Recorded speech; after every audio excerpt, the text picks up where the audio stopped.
নিজের স্বার্থ রক্ষা করে ভারতের সাথে সুসম্পর্ক চায় বাংলাদেশ। প্রধানমন্ত্রী তারেক রহমানের ভারত সফর নিয়ে এখনও আলোচনা চলছে বলে জানিয়েছেন সদ্য পররাষ্ট্র প্রতিমন্ত্রীর দায়িত্ব পাওয়া হুমায়ুন কবির। আর অপর এক অনুষ্ঠানে আরেক পররাষ্ট্র প্রতিমন্ত্রী শামা ওবায়দ বলেছেন, যে কোনো বহুপাক্ষিক সংস্থায় যুক্ত হবার বিষয়ে বাংলাদেশের স্বার্থকে গুরুত্ব দেওয়া হবে।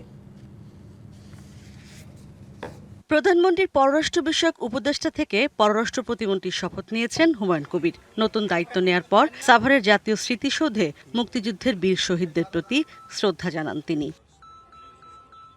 এ সময় সাংবাদিকদের মুখোমুখি হলে জানান, বাংলাদেশ ও ভারতের প্রধানমন্ত্রী পর্যায়ের বৈঠকের বিষয়ে এখনো আলোচনা চলছে। So we will engage. We want a positive relationship with India.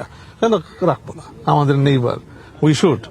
একটা ওয়ার্কিং রিলেশনশিপ থাকবে, কিন্তু আমাদের ন্যাশনাল ইন্টারেস্টকে শুধু ভারত না, কোনো দেশের সাথে ন্যাশনাল ইন্টারেস্ট কম্প্রোমাইজ করে তো আমরা কিছু করতে পারি না। So good start. এখন দেখি বাকি আলোচনা একটু প্রোগ্রেস হোক, এবং আলোচনার ভিত্তিতে আমাদের ন্যাশনাল ইন্টারেস্টের ভিত্তিতে আমরা অবশ্যই যাব যখন দ্য টাইম ইজ রাইট।